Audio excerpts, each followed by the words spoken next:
Oil pulling அது எப்படி பண்ணுறது? காலையில் எழுந்ததும் எதுவும் சாப்பிடாமல் இதயம் வளத்தை வாயில ஊத்தி நல்லா கொப்பளிக்கணும், அப்புறம் அதை துப்பிடணும். இதுதான் oil pulling.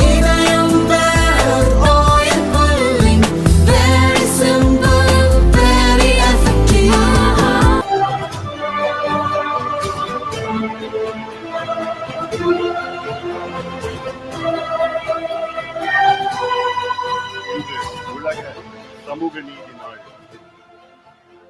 United Nations World Day of Social Justice. இந்நாளில் தமிழ்நாட்டில் சாதிவாரி கணக்கெடுப்பு தமிழக அரசு உடனடியாக நடத்த வேண்டும் என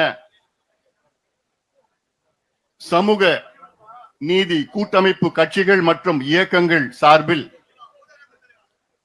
சென்னையில் மாபெரும் தொடர் முழக்க ஆர்ப்பாட்டம் நடைபெற்றுக் கொண்டிருக்கிறது. இந்த ஆர்ப்பாட்டத்தில் கலந்து கொண்டு சிறப்புரையாற்றி அமர்ந்த பெரும் தலைவர்கள், எனக்கு முன்பு பேசியவர்கள், குறிப்பாக புரட்சி பாரத கட்சியின் தலைவர் அருமை நண்பர் பூவை ஜெகன்மூர்த்தி அவர்கள், அம்மா மக்கள் முன்னேற்ற கழகத்தின் துணை பொதுச் செயலாளர் மேனாள் அமைச்சர் திரு செந்தமிழ் அவர்கள், இந்திய ஜனநாயக கட்சியின் தலைவர் டாக்டர் ரவி பச்சமுத்து அவர்கள், இங்கே என்னுடன் வருகை தந்திருக்கின்ற பாட்டாளி மக்கள் கட்சியின் கௌரவ தலைவர் சட்டமன்ற உறுப்பினர் மரியாதைக்குரிய திரு ஜி.கே. மணி அவர்கள், நம்ம எல்லாம் அன்போடு வரவேற்ற முன்னாள் மத்திய ரயில்வே துறை இணை அமைச்சர் ஏ.கே. மூர்த்தி அவர்கள், தமிழ் மாநில காங்கிரசின் மரியாதைக்குரிய முன்னாள் சட்டமன்ற உறுப்பினர் விடியல் சேகர் அவர்கள், தென்னிந்திய ஃபார்வர்ட் பிளாக்கின் தலைவர் மரியாதைக்குரிய திரு கே.சி. திருமாரஞ்சி அவர்கள், தமிழர் தேசம் கட்சியின் தலைவர் மரியாதைக்குரிய திரு கே.கே.எஸ். செல்வகுமார் அவர்கள், பறையர் பேரவையின் தலைவர் மரியாதைக்குரிய திரு ஏர்போர்ட் மூர்த்தி அவர்கள், யாதவ மகாசபையின் மாநில செயலாளர் மரியாதைக்குரிய வழக்கறிஞர் சேது மாதவன் அவர்கள், தமிழக மக்கள் முன்னேற்ற கழகத்தின் மாநில இணை பொதுச் செயலாளர் மரியாதைக்குரிய திரு வி தமிழரசன் அவர்கள், தமிழ்நாடு நாடார் சங்கத்தின் தலைவர் மரியாதைக்குரிய திரு முத்து ரமேஷ் அவர்கள், வெள்ளாளர் முன்னேற்ற கழகத்தின் தலைவர் மரியாதைக்குரிய திரு அண்ணா சரவணன் அவர்கள், பாட்டாளி மக்கள் கட்சியின் பொருளாளர் மரியாதைக்குரிய திருமதி திலகபாமா அவர்கள், முன்னாள் மத்திய ரயில்வே துறை இணை அமைச்சர் அரங்கவேலு அவர்கள், முன்னாள் மத்திய சுகாதாரத்துறை இணை அமைச்சர் என்.டி. சண்முகம் அவர்கள், சட்டமன்ற உறுப்பினர்கள் சதாசிவம் அவர்கள், அருள் அவர்கள், சிவகுமார் அவர்கள், ஜெயராமன் அவர்கள், சி.ஆர். பாஸ்கரன் அவர்கள், ஏ.டி. விஸ்வநாத் அவர்கள், ஜகவர் பாபு அவர்கள், இ.கே. அருண்குமார் அவர்கள், கே. பழனிவேல் அவர்கள், காமராஜ் அவர்கள், குருசேந்திரகுமார் அவர்கள், வழக்கறிஞர் பரணபாஸ் அவர்கள், டாக்டர் வி.எஸ்.ஆர். ஆனந்த சத்ரி அவர்கள், செல்வகுமார் நிறுவனர் மூவேந்த பாதுகாப்பு கழகத்தின் சார்பில் மற்றும் இந்த நிகழ்ச்சியை சிறப்பாக ஒருங்கிணைந்து தொகுத்து தொடக்கத்திலிருந்தே இதை நடத்த வேண்டும் என்று எங்களுடைய மருத்துவர் ஐயாவிடம் வலியுறுத்திய சமூக நீதி பேரவையின் தலைவர் வழக்கறிஞர் பாலு அவர்கள் மேடையில் இருக்கின்றார்கள்.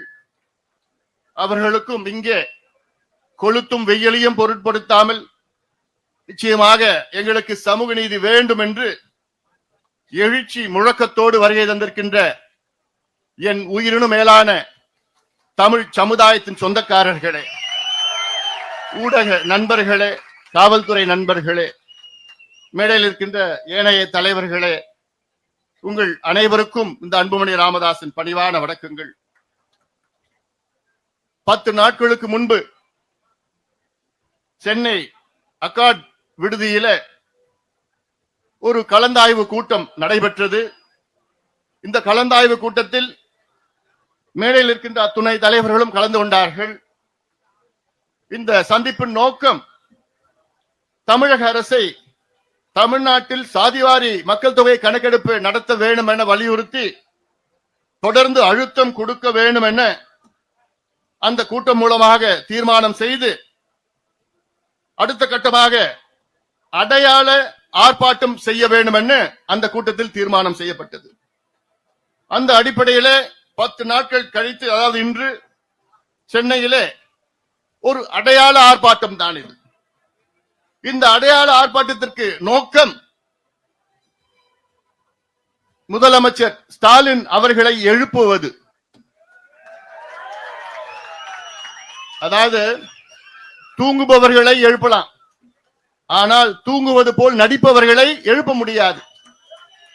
முதலமைச்சர் ஸ்டாலின் அவர்கள் இன்று தூங்குவது போல் நடித்துக் கொண்டிருக்கின்றார். அதை எழுப்புவதற்காக முதல் கட்டமாக இப்பொழுது அமைதியான முறையில ஒரு அடையாள ஆர்ப்பாட்டம், அவ்வளவுதான்.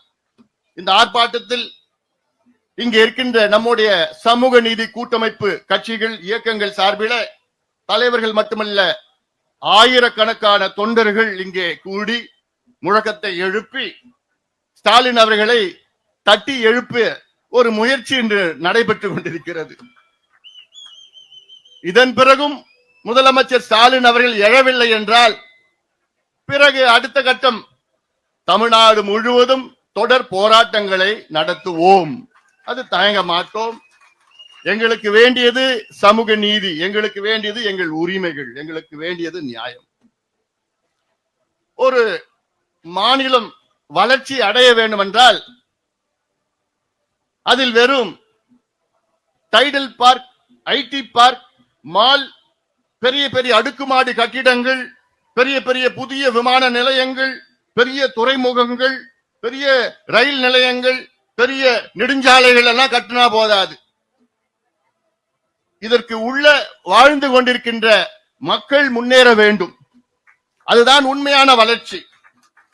நீங்க பெருசா பில்டிங் கட்டினா போதாது, அது வளர்ச்சி கிடையாது. அதற்கு இடையில முன்னேறாமல் இருக்கின்ற மக்கள் முன்னேற வேண்டும், முன்னேற்றம் அடைய வேண்டும். அதுதான் உண்மையான சமூக நீதி. சமூக நீதி என்றால் சமூகத்தில் அடக்கப்பட்டு, ஒடுக்கப்பட்டு, வஞ்சிக்கப்பட்டு, அடிமையாக்கப்பட்டு இந்த மக்கள் முன்னேற வேண்டும். முன்னேறிய சமூகத்திற்கு நிகராக பின்தங்கி இருக்கின்ற இந்த மக்கள் எல்லாம் முன்னேற வேண்டும். இதுதான் சமூக நீதி. இதை அடைய வேண்டும் என்றால் முதலில் உங்களுக்கு கணக்கு இருக்கணும், தரவுகள் இருக்கணும். எந்தெந்த மக்கள் இந்த நிலையில் இருக்கின்றார்கள், எந்தெந்த மக்கள் முன்னேறாமல் இருக்கின்றார்கள், எந்தெந்த மக்கள் முன்னேறி இருக்கின்றார்கள், அந்த கணக்கு உங்களிடம் இருந்தால்தான் இந்த மக்களை நீங்கள் முன்னேற்ற முடியும், சமூக நீதி அடைய முடியும். இந்த கணக்கு இல்லாமல் எப்படி இந்த திட்டங்கள் உங்களுக்கு கொடுக்க முடியும்? ஒரு நல்ல அரசு என்ன செய்ய வேண்டும் என்றால், சமூக நீதி மீது அக்கறை உள்ள அரசு ஆட்சிக்கு வந்து அடுத்த நாள் என்ன செஞ்சிருக்கணும்? எப்பா, நான் முதலமைச்சர் ஆயிட்டேன், தமிழ்நாட்டுல எந்த மக்கள் எந்த நிலையில் இருக்கிறாங்கன்னு எனக்கு தெரியணும். அப்பொழுதுதான் இந்த மக்களுக்கு தனிப்பட்ட முறையில, ஒட்டுமொத்தமா கிடையாது, ஒட்டுமொத்தமா இடஒதுக்கீடு கொடுத்தா போதாது. தனிப்பட்ட பிரிவில் ஒரு உதாரணம், சலவை தொழிலாளர்கள் தமிழ்நாட்டில் இருக்கிறாங்க. நம்ம துணியெல்லாம் அவங்க தான் செலவு பண்ணி நமக்கு கொடுக்குறாங்க. எவ்வளவு பெரிய ஒரு உழைப்பு அது. அவங்க இல்லைன்னா நம்ம எல்லாம் எப்படி இருப்போம்? சும்மா இருப்போம், ஒண்ணுமே இல்லாம. அவர்கள் எத்தனை பேர் இருக்கிறாங்க தமிழ்நாட்டுல? என்ன நிலையில இருக்கிறாங்க? அவங்க பிள்ளைங்க படிச்சிருக்கிறாங்களா? அந்த சமுதாயத்துல எத்தனை பேர் வேலைக்கு போயிருக்கிறாங்க? அரசு வேலையா, தனியார் வேலையா?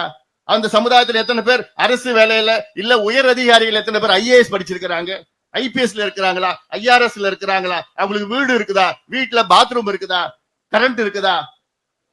இதெல்லாம் தெரிஞ்சாதானே சலவை தொழிலாளர்களுக்கு அவங்க தனிப்பட்ட ஒரு திட்டத்தை வகுக்க முடியும். அவங்களுக்கு இடஒதுக்கீடு அல்லது சமூக நலத்திட்டம் அல்லது அவங்க வீடு கட்டி கொடுக்கிறது, இப்படி எல்லாம் முன்னேற்ற வேண்டும். அடுத்தது பார்த்தா இப்ப சொன்னாங்க மலை குறவர்கள், குறவர் சமுதாயம், மலை குறவர்கள் அவங்க எங்க இருக்கிறாங்க? எத்தனை பேர் இருக்காங்க? எத்தனையோ பேர் இருக்காங்க. எப்படி இருக்கிறாங்க தெரியுமா? தெரியாது. தெரிஞ்சுக்கணும். தெரிஞ்சாதானே இப்படிப்பட்ட சமுதாயங்கள் எல்லாம் முன்னுக்கு கொண்டு வர வேண்டும் என்றால் அவர்களுடைய நிலையை கண்டறிய வேண்டும். அதுதான் அடிப்படை அறிவு, பேசிக். அதுதான் அடித்தளம். இதை தெரிஞ்சுக்காம நீங்க என்ன கணக்கு நீங்க எடுப்பீங்க, எந்த நீங்க திட்டம் கொடுப்பீங்க, எந்த யார் யாருக்கு எந்தெந்த இடஒதுக்கீடு வகுப்பு கொடுப்பீங்க? தான் எங்களுடைய ஐயாவுடைய நோக்கம். ஐயா தான் இந்த ஆர்ப்பாட்டத்தை நடத்த சொன்னார். எங்களுடைய மருத்துவர் ஐயா அவர்கள் 45 ஆண்டு காலம் கணக்கெடுப்பு நடத்துங்க நடத்துங்க நடத்துங்கன்னு ஒரு மனுஷன் நினைச்சு பாருங்க. 45 வருஷமா தமிழ்நாட்டுல கணக்கெடுப்பு நடத்தி அதற்கு சமூக நீதி வழங்க வேண்டும் என்று போராடி கொண்டிருக்கின்ற எங்களுடைய மருத்துவர் ஐயா இன்னைக்கு 86 வயசு. ஆனாலும் அந்த எண்ணம் நிறைவேறவில்லையே. என்ன காரணம்? ஆட்சி செய்தவர்கள் எல்லாம் அவரோட நோக்கம் என்ன? இது கணக்கெடுப்பு நடத்தினா உடனே அவங்க அரசியல் கணக்கு பாக்குறாங்க. அரசியல் கணக்குக்காக நாங்க இங்க வரல. எங்களுக்குள்ள பல கட்சிகள், பல இயக்கங்கள், எங்களுக்குள்ள பல கொள்கைகள் இருக்கிறது, பல கோட்பாடுகள் இருக்கிறது, பல செயல் திட்டங்கள் இருக்கிறது. ஆனால் ஒரே அடித்தளம், சமூக நீதி பெற வேண்டும், தமிழகம் முன்னேற வேண்டும் என்ற நோக்கத்திலே தான் நாங்கள் எல்லோரும் ஒன்று கூடி இருக்கின்றோம். இந்த மேடையில் இருக்கின்றவர்கள் மட்டும் கிடையாது. இன்று வராதவர்கள் எத்தனையோ பேர் ஆதரவு கொடுத்தார்கள். ஆனால் அவங்க எல்லாம் வந்தாங்கன்னா கூட நிறைய பேர் நாங்களும் வரணும்னு கேட்டாங்க. இன்னைக்கு வேண்டாங்க, இன்னைக்கு நிறைய வந்துருச்சு, மேடையில இடம் கிடையாது, நிறைய பேர் பேசணும்னு இன்னைக்கு வேண்டாம். எவ்வளவு பேர் ஆர்வமா வந்துட்டு இருக்கிறாங்க. எல்லாருக்கும் என்ன நோக்கம்? நாங்களும் முன்னேற வேண்டும், எங்களுக்கு முன்னேற்றம் வேண்டும்.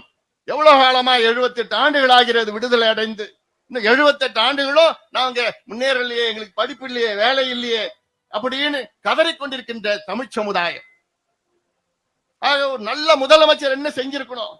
வந்தவுடன் எந்தெந்த சமுதாயம் எந்தெந்த நிலையில் இருக்கிறது பீகாரில் நடத்தினார்கள். நிதிஷ்குமார் அவர்கள் எனக்கு முன்பு பேசியவர் சொன்னார், நிதிஷ்குமார் அவர்கள் கூர்மி சமுதாயத்தை சேர்ந்தவர், ஒரு மைனாரிட்டி தான் அந்த ஊர்ல. ஆனால் அப்படிப்பட்டவர் பீகாரிலே எந்தெந்த சமுதாயம் எந்த நிலையில் இருக்கிறது என்று தெரிந்து கொள்ள, அங்கே சமூக நீதி நிலைநாட்ட அங்கே ஜாதிவாரி கணக்கெடுப்பு நடத்தினார்கள். ஜாதிவாரி கணக்கெடுப்புனா முதலமைச்சர் ஸ்டாலின் அவர்கள் இதை புரிந்து கொள்ள வேண்டும். நான் உங்ககிட்ட நாங்க சென்சஸ் கேட்கல, நாங்க உங்ககிட்ட கேட்கறது சர்வே கேட்டோம். சர்வே சென்சஸ் என்பது மத்திய அரசு தான் எடுக்க வேண்டும். 10 ஆண்டுகளுக்கு ஒரு முறை மக்கள் தொகை கணக்கெடுப்பு நடத்துவார்கள் மத்திய அரசு. அது 10 ஆண்டுகள் ஒரு முறை நடத்தி கொண்டிருப்பதனால் சமீபத்தில் கரோனாவால் நடத்த முடியவில்லை. கடைசியாக எடுத்தது 2011 எடுத்தார்கள். அது சென்சஸ். நாங்கள் உங்களிடம் கேட்பது சர்வே எடுங்கள். சென்சஸ் எடுத்தால், ஆனால் அந்த சென்சஸ்லயும் நாங்கள் தொடர்ந்து வலியுறுத்திட்டு வர மத்திய அரசையும் நாங்கள் பல முறை வலியுறுத்திட்டு வந்திருக்கோம். என்கிட்ட ஒரு பட்டியல் இருக்கு, 2 பக்கம் இருக்கு. யார்கிட்ட எப்போ எந்த நாள்ல எந்த தேதியில போராட்டம் கடிதம் நேரடியா பார்த்து வலியுறுத்தினது இவ்வளவு பெரிய பட்டியல் வச்சிருக்கிறோம். நாங்க பண்ணது எதுக்கு? கணக்கெடுப்பு மத்தியிலையும் சரி மாநிலத்திலும் எடுக்கணும்னு சொல்லிட்டு.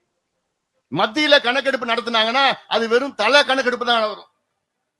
அதுல ரொம்ப பிரயோஜனப்படாது. தலை எண்ணிக்கை தான் நமக்கு தெரியும். தலை எண்ணிக்கை தெரிஞ்சு ஒன்னும் ஆக போறது கிடையாது. ஆனால் நமக்கு வேண்டியது மைக்ரோ லெவல் டேட்டா. இந்த மைக்ரோ லெவல் டேட்டா தான் சர்வே எடுத்தாதான் நடக்கணும். மாநில அரசு நடத்தாதான் எடுக்க முடியும். மத்திய அரசு சென்சஸ் கணக்குல மக்கள் தொகை கணக்கெடுப்புல இன்னொரு காலம் சேர்க்கணும், அவ்வளவுதான். அதுல இருந்து என்ன கம்யூனிட்டி, என்ன ஓபிசியா எம்பிசியா, அவ்வளவுதான். ஆனா அது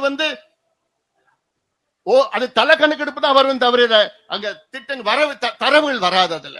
அதனாலதான் நாங்க கேட்கறது, தமிழக அரசு 2008 இந்தியன் ஸ்டாட்டிஸ்டிக்கல் ஆக்ட் அதன்படி சர்வே எடுங்க. அந்த சர்வே நீங்க எடுத்தீங்கன்னா, அதுதான் தெலுங்கானா மாநிலத்தில் எடுத்தாங்க, பீகார்ல அந்த சர்வே எடுத்தார்கள். இந்த சர்வே தெலுங்கானாவிலயோ பீகார்லயோ அங்க இருக்கின்ற நீதிமன்றங்கள் தடை செய்யவில்லை, உச்ச நீதிமன்றமும் தடை செய்யவில்லை. ஏன்னா சட்டத்தின் விதிகளுக்கு உட்பட்டுதான் இந்த சர்வே எடுத்திருக்கின்றார்கள். இந்தியன் ஸ்டாட்டிஸ்டிக்கல் ஆக்ட் 2008 2008 நாடாளுமன்றத்தில் சட்டம் ஒன்று நிறைவேற்றப்பட்டது.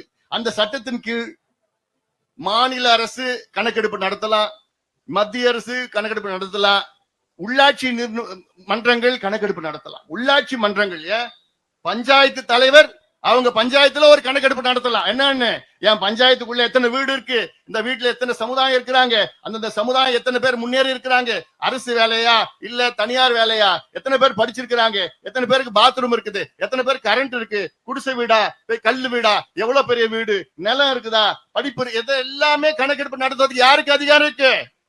பஞ்சாயத்து தலைவருக்கு கூட அதிகாரம் இருக்கிறது. ஆனால் நம்முடைய முதலமைச்சர் ஸ்டாலின் அவர்கள் எங்களுக்கு அதிகாரம் இல்லைங்க அப்படின்னு சொல்ற ஒரு முதலமைச்சர் நீங்க பாத்திருக்கீங்களா? அவன் சிரிக்க ஆரம்பிச்சுட்டான். இப்போ தெலுங்கானாவில் அவங்க கூட்டணி கட்சி, தெலுங்கானாவில் கூட்டணி ஆட்சி பண்ணிட்டு இருக்காங்க காங்கிரஸ் கட்சி. அங்க ஒரு மாதத்துல நடத்தினாங்க. தெலுங்கானாவோட மக்கள் தொகை 3.25 கோடி. அந்த 3.25 கோடியில 160 கோடி ரூபாய் செலவு பண்ணி 1,03,000 பேர் அதில் பணியாற்றினார்கள். ஒரு மாதத்துல 1.5 மாதத்துல கணக்கெடுப்பு நடத்தி முடிச்சு சட்டமன்றத்துக்குள்ள வச்சிருக்கிறாங்க. விவாதம் 4 நாள் விவாதம். உண்மையிலே நான் தெலுங்கானா முதலமைச்சர் ரேவந்த் ரெட்டிக்கு என்னுடைய பாராட்டுகள். அதுக்கு முன்பு நிதிஷ்குமார் அவர்கள் பீகாரில் நடத்தி முடித்து விட்டார்கள். நடத்தி முடித்து அதில் இடஒதுக்கீட்டையும் அதிகப்படுத்தினார். பிறகு அதை விட முக்கியம் என்னவென்றால் அங்கே கண்டுபிடித்தார். என்னன்னு கண்டுபிடிச்சாரு? 6,000 ரூபாய் வருமானம் குறைவாக உள்ள குடும்பங்கள் பீகாரில 2,60,000 குடும்பம் இருக்கு. 6,000 ரூபாய் வருமானம், மாதம் வருமானம் ஒட்டுமொத்த குடும்பத்திற்கும். அந்த குடும்பத்தை தனியாக பிரித்து அவர்களுக்கு கிட்டத்தட்ட 10 லட்சம் ரூபாய் நிதி கொடுத்து அவர்களுக்கு தொழிலுக்கும் முன்னேற்றத்திற்கும் நிதி கொடுத்திருக்கின்றார் அந்த முதலமைச்சர். இதுதான் எங்களுக்கு வேணும். அப்ப இந்த தரவுகள் டேட்டா இல்லாம நீ இதெல்லாம் எப்படி பண்ணுவேன்? நான் சொன்ன சலவை தொழிலாளர்கள் இருக்காங்கல்ல, அவங்களுக்கு எந்த கண்டறிஞ்சு என்னென்ன இருக்கணும், என்ன செய்யணும்னு உனக்கு தெரியுமா? கணக்கெடுப்பு நடத்தினா தெரியும் உனக்கு எந்த நிலையில இருக்கிறாங்கன்னு, என்ன செய்யணும்னு. நான் இப்ப பேசுறது இடஒதுக்கீடு மட்டும் நான் பேசல. நான் ஒட்டுமொத்த சமூக நலத்திட்டங்கள், social welfare schemes, micro level, அந்தந்த லெவல்ல எல்லாமே பண்ண ஒட்டுமொத்தமா தமிழ்நாடு முன்னேறும். இதுதான் எங்களுக்கு வேணும். உங்களுடைய மாலு, உங்களோட ஐடி பார்க், டைடல் பார்க்ல எங்களுக்கு வேண்டாம். சிப்காட்டு, தொழில்பேட்டை, விளைநிலங்களை அழிக்கிறதுல எங்களுக்கு வேண்டாம். எங்களுக்கு வேண்டியது, எங்களுக்கு படிப்பு வேணும், வேலை வாய்ப்பு வேணும், சமூக திட்டங்கள் வேணும். அப்பதான் தமிழ் சமுதாயம் முன்னேறும். இந்த அடிப்படை புரிந்து கொள்ளுங்கள், தெரிந்து கொள்ளுங்கள். இதான் அடிப்படை. அதாவது வேடிக்கை என்னன்னா, வெளிநாட்டுல இருந்து எத்தனை வலசை பறவைகள் வருது இந்தியாவுக்கு, அது தமிழ்நாடு எத்தனை வருது? மைக்ரேட்டரி பேர்ட்ஸ், அது கணக்கெடுப்பு இருக்கு. ரஷ்யாவில இருந்து இந்த பறவை வருது, சைனாவில இருந்து இந்த பறவை வருது, ஆஸ்திரேலியாவில இந்த பறவை வருது. அது எங்க தங்குது? சென்னையில தங்குதா, பழவேற்காட்டுல தங்குதா, பள்ளிக்கரணையில தங்குதா, இல்ல கேளம்பாக்கத்துல தங்குதா, தொரப்பாக்கத்துல தங்குதா, இல்ல கழுவேலியில, மரக்கான கழுவேலியில எத்தனை பறவைகள் வருது? இல்ல அங்க வேடந்தாங்கல்ல தங்குதா, இல்ல கோடியக்கரையில தங்குதா, இல்ல கரிவெட்டியில தங்குதா? இதுல எத்தனை பறவை, என்னென்ன பிளமிங்கோஸ் எவ்வளவு, எத்தனை பெலிகான் எவ்வளவு வருது, எல்லோ ஸ்ட்ரோக் பில் எவ்வளவு வருது, ஹெரான் எவ்வளவு வருது, எல்லாமே கணக்கெடுப்பு இருக்கு. அது எடுக்க முடியுது ஒண்ணுங்களால. ஏன்? தெருவுல மேற எத்தனை நாய்ங்க, அவ்வளவு எத்தனை நாய்ங்க எந்தெந்த தெருவுல இருக்குன்னு கணக்கெடுப்பு தெரியுது இல்ல உங்களுக்கு? அது ஆண் நாயா பெண் நாயா, அது கடுத்தடை ஆபரேஷன் பண்ணிருக்காங்க இல்லையா? அதெல்லாம் கணக்கெடுப்பு இருக்கு வச்சிருக்கீங்களா நீங்க? ஏன் தெருவில் எத்தனை மாடு மேயுதுன்னு அந்த கணக்கெடுப்பு எல்லாம் வச்சிருக்கீங்களா நீங்க? ஏன் நீங்க சமீபத்துல ஒரு நல்ல திட்டம் தான், ஏன்னா பெண்களுக்கு பேருந்துல இலவச பஸ் பாஸ், இது நாங்க சொன்னதுதான், எப்பயோ சொன்னோம். அது நிறைவேற்றிருக்கீங்க, வர அது பாராட்டுறோம். ஆனா அதுக்கு முன்பு என்ன நீங்க பண்ணீங்க? எத்தனை பெண்கள் அந்த பஸ்ஸை பயன்படுத்துவாங்க, எத்தனை பெண்களுக்கு தேவைப்படுது, எத்தனை பெண்களுக்கு தேவைப்படாது, அந்த கணக்கெடுப்பு நடத்துவீங்களா இல்லையா? ஏன் பெண்களுக்கு இப்ப 1000 ரூபாய் கொடுத்தீங்களே, வரல, அது வராது.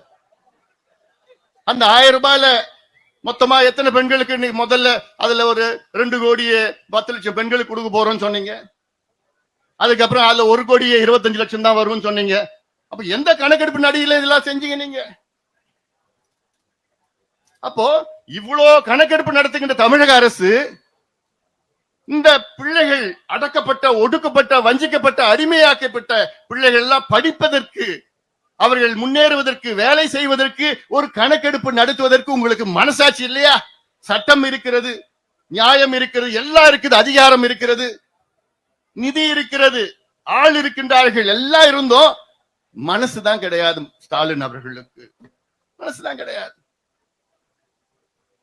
ஆனா நீங்க சமூக நீதி எங்கள் உயிர் மூச்சு, நாங்க தந்தை பெரியாருடைய வாரிசு, அவங்க தாத்தா அப்படி எல்லாம் பேசுறது மக்கள் எல்லாம் இதெல்லாம் ரொம்ப கேவலமா கொச்சையா பார்த்துட்டு இருக்கிறாங்க. அவருக்கு தெரியுதா அந்த செய்தி? அவருக்கு போதாலேன்னு தெரியல. எனக்கு செய்தி வந்துட்டு இருக்குது. ஏன்னா அவங்க கட்சியில இருக்கிற, அவங்க கூட்டணியில இருக்கிற கட்சிகளே இன்னைக்கு ஆமா எடுக்கணும் எடுக்கணும் எடுக்கணும்னு சொல்லிட்டு இருக்கிறாங்க.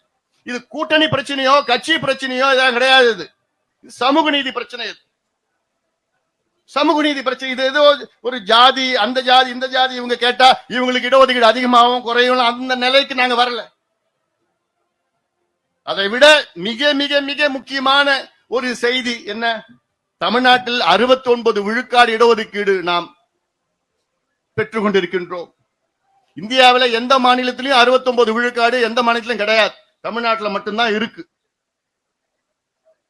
ஏன்னா உச்சநீதிமன்றம் 1962 Balaji versus state of Karnataka, state of Mysore, state of மைசூர்ல ஒரு தீர்ப்பு வழங்கியது 62 என்னன்னு, இந்தியாவிலே இடஒதுக்கீடு 50 விழுக்காடுக்கு மேல் போகக்கூடாது என்று ஒரு தீர்ப்பு வழங்கியது உச்சநீதிமன்றம், கான்ஸ்டிடியூஷன் பெஞ்ச், அரசியல் சாசன அமர்வு.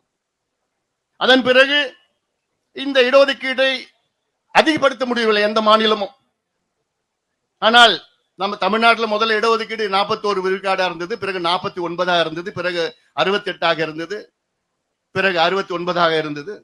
இந்த 69 விழுக்காடு இடஒதுக்கீடு பிரச்சனை வந்தவுடன், அதாவது இந்திரா சாணி கேஸ் 92 வந்த நேரத்தில் இந்த தமிழ்நாட்டில் மட்டும் ஏன் இருக்கிறது என்று ஒரு கேள்வி கேட்டார்கள், வழக்கு போட்டார்கள்.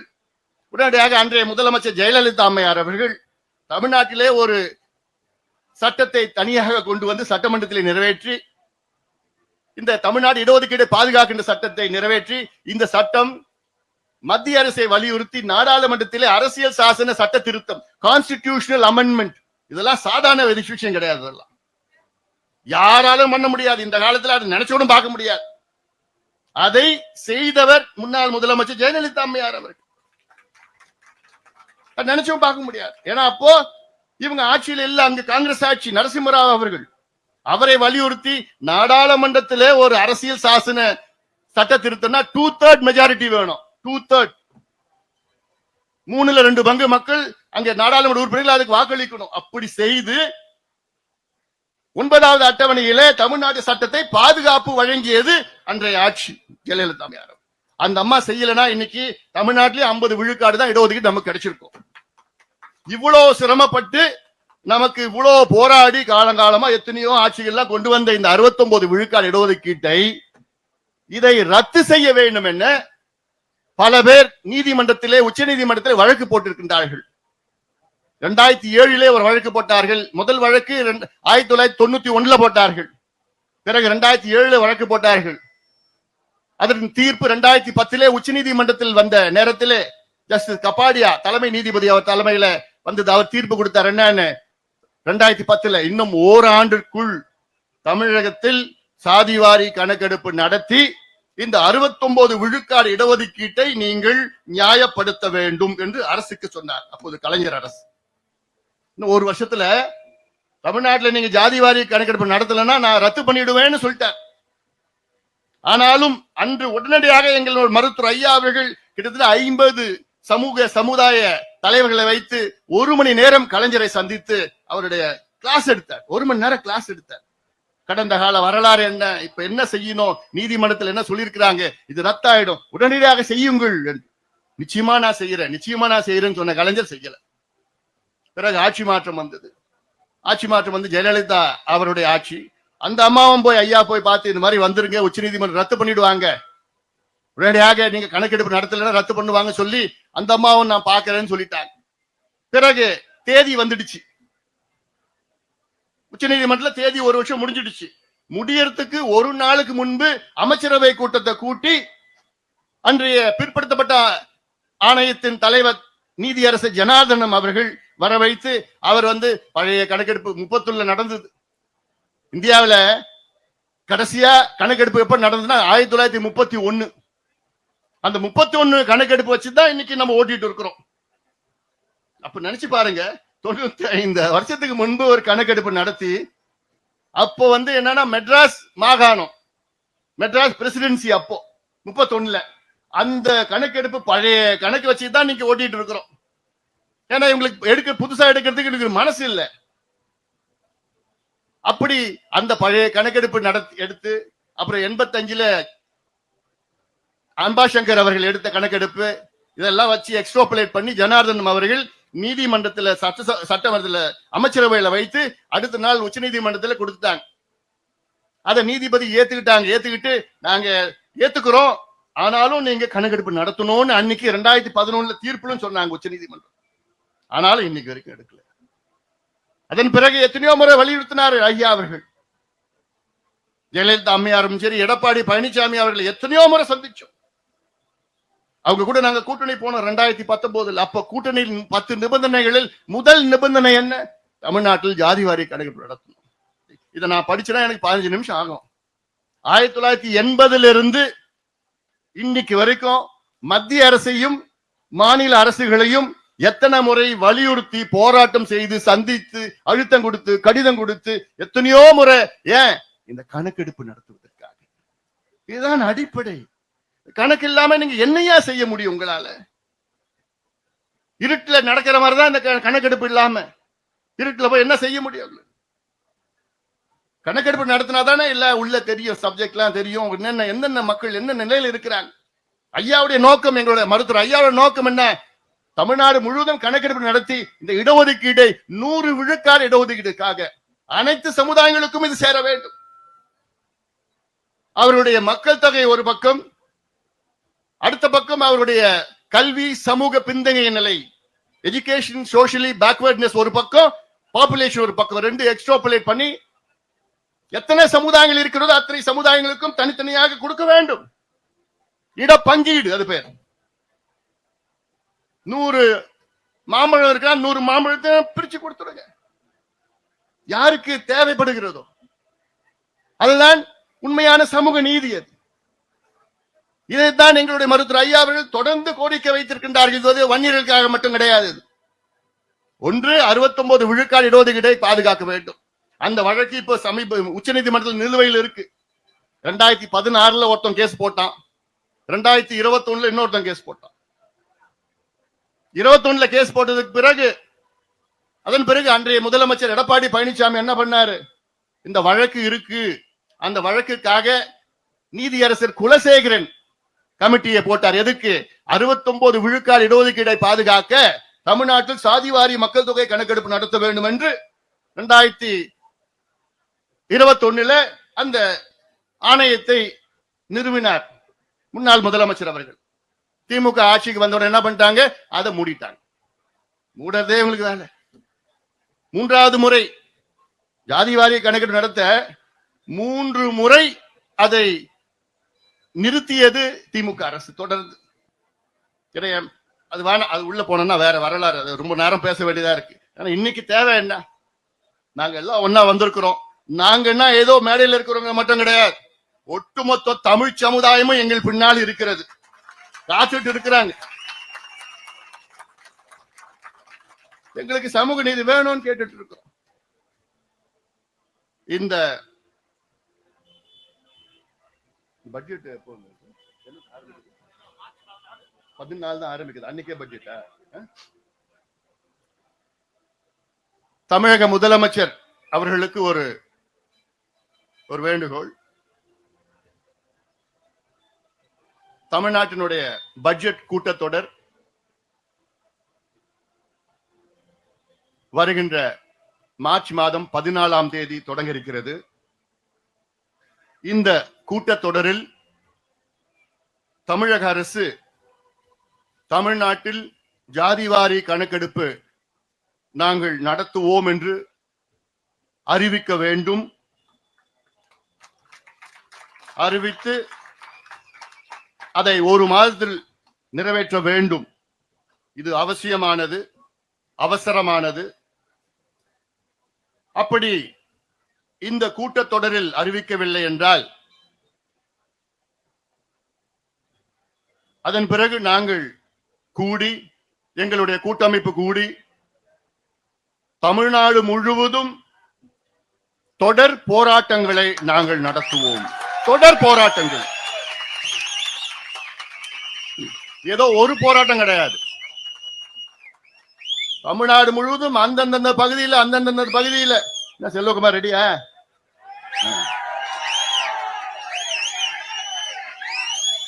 எல்லாமே இங்க மேடையில நம்ம மூர்த்தி அவர்கள் எல்லாமே யார் சொன்னா போதும். இது ஏதோ ஒரு சும்மா சின்ன அறிவிப்பு எல்லாம் கிடையாது. இது சமூக நீதி போராட்டம். இதுக்காக நாங்கள் எந்த எல்லைக்கு வேணா நாங்க போவோம்.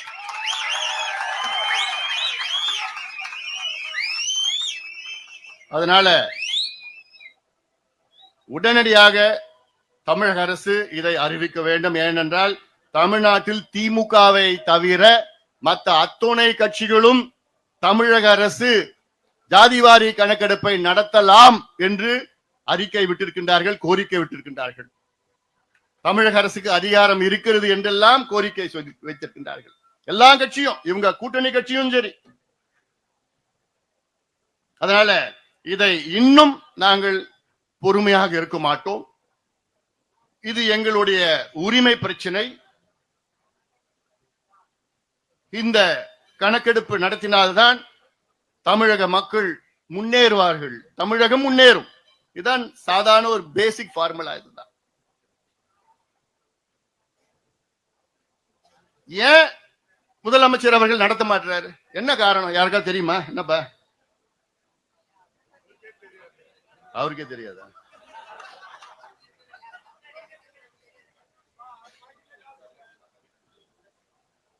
இது அதாவது பீகார் 13 கோடி மக்கள் அங்க பீகார்ல, பீகார் மாநிலத்துல 2,03,000 பேர் வச்சுக்கிட்டு நடத்தினாங்க. 10,000 மேற்பார்வையாளர்கள். அவங்க பட்ஜெட் மொத்தம் 500 கோடி. தெலுங்கானாவில் நடத்தினது 3,4 கோடி மக்கள். அங்க 150 160 கோடி செலவு பண்ணாங்க. அது 1 மாசம் 1.5 மாசத்துல நடத்திட்டாங்க. அதுல 1,02,000 பேர் அதுல பணியாற்றினார்கள். தமிழ்நாட்டில் வெறும் 7.25 கோடி 8 கோடி தான்.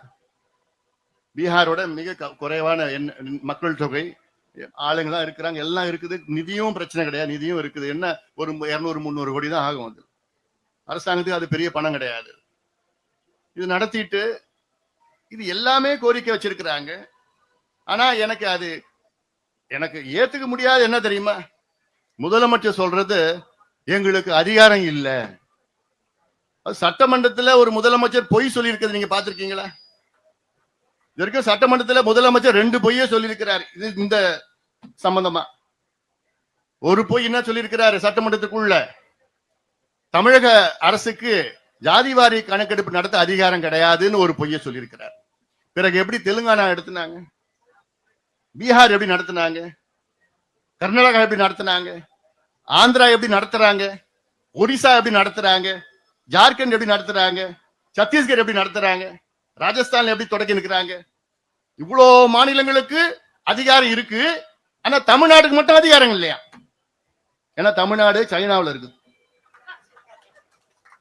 என்ன பண்ணிருக்கு? 2வது போய் என்ன சொல்றாரு தெரியுமா? சமீபத்தில் நடந்த கூட்டத்தொடரில் போய் ஒண்ணு சொல்றாரு. என்னன்னு, பீகார்ல ஜாதிவாரி கணக்கெடுப்பு நடத்தி அதை பீகாருடைய உயர்நீதிமன்றம் தடை செய்திருக்கிறது என்று ஒரு பொய்ய முதலமைச்சர் சட்டமன்றத்திற்குள் சொல்லியிருக்கின்றார். எவ்வளவு ஒரு மோசம் அது!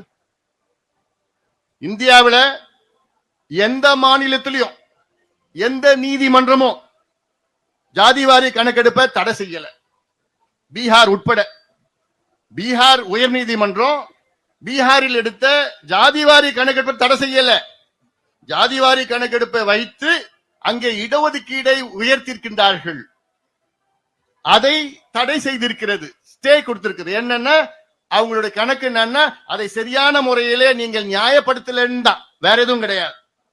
ஆனால் ஜாதிவாரி கணக்கெடுப்பை தடை செய்யல.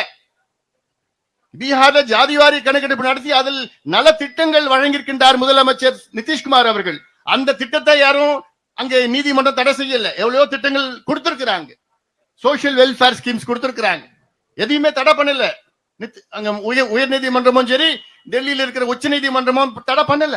தடை பண்ண முடியாது. ஏன்னா சட்டம் இருக்கு, சட்டம் இருக்கிறது. அந்த சட்டத்தின் கீழ் தான் சர்வே பண்றோம், சர்வே செய்யறோம். சர்வே பண்ணுங்கன்னு சொல்றோம். முதலமைச்சருக்கு தெரியுது சென்சஸ்னா என்ன, முதலமைச்சருக்கு நல்லா தெரியுது.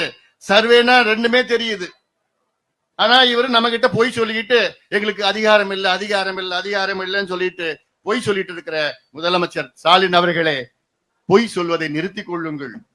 உங்களுக்கு எல்லா அதிகாரமும் இருக்கிறது. உங்கள் தந்தை கூட இப்படி சொன்னது கிடையாது. ஐயா அவர்கள் கலைஞரை எத்தனை முறை பார்த்திருக்கிறார்.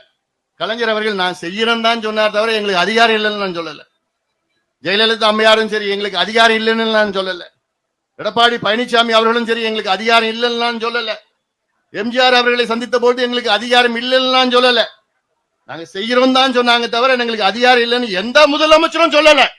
ஆனால் இப்ப இருக்கின்ற ஸ்டாலின் அவர்கள் வேண்டுமென்று எங்களுக்கு அதிகாரம் இல்லை என்று ஒரு பொய் மீண்டும் மீண்டும் தொடர்ந்து சொல்லிக் கொண்டிருக்கின்ற ஒரு முதலமைச்சரை எங்கேயாவது நீங்க பார்த்திருக்கிறீங்களா? இப்படி ஒரு முதலமைச்சரை. ஏன்னா அவருக்கு செய்யக்கூடாதுன்னு அவருக்கு எண்ணம். ஏன்னா அவர் சுத்தி 4-5 பேர் இருக்கிறாங்க. சுத்தி 4-5 பேர் அவங்க என்ன பொறுத்த இருக்கும், அவங்க 4-5 பேர் வியாபாரிகள். அவங்க அந்த அமைச்சர் பொறுப்பை வைத்து அதை வியாபாரம் செய்கின்ற வணிகர்கள், வியாபாரிகள். அவங்களுக்கு சமூக நீதிக்கு சம்பந்தம் கிடையாது.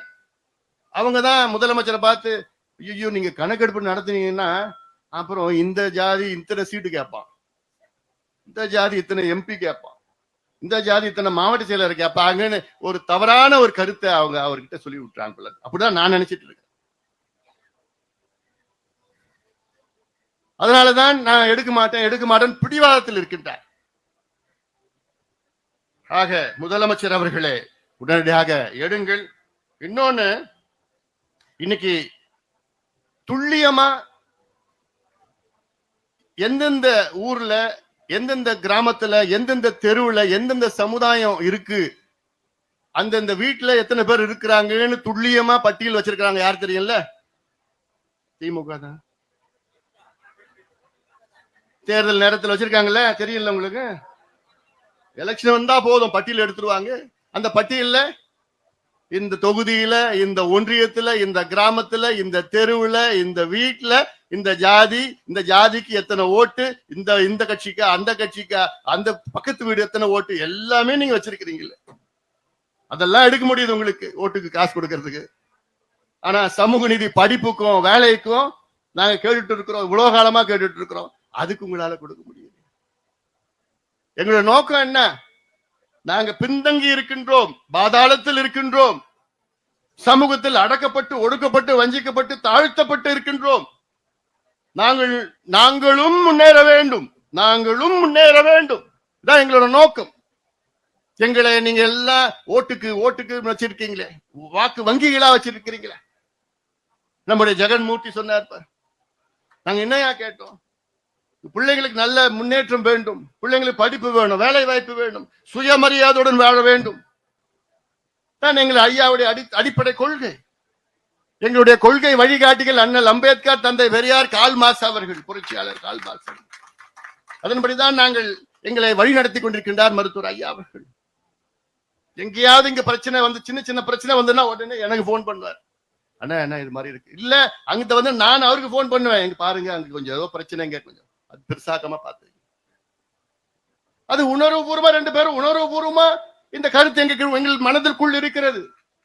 காரணம் என்ன? அந்த 2 பேரும் அடிச்சுக்கிட்டு அங்க பிரச்சனை வந்து இது கலவரம், காலத்துல மாதிரி பிரச்சனை எல்லாம் வேண்டாம், வேண்டாம்யா, போதும்யா.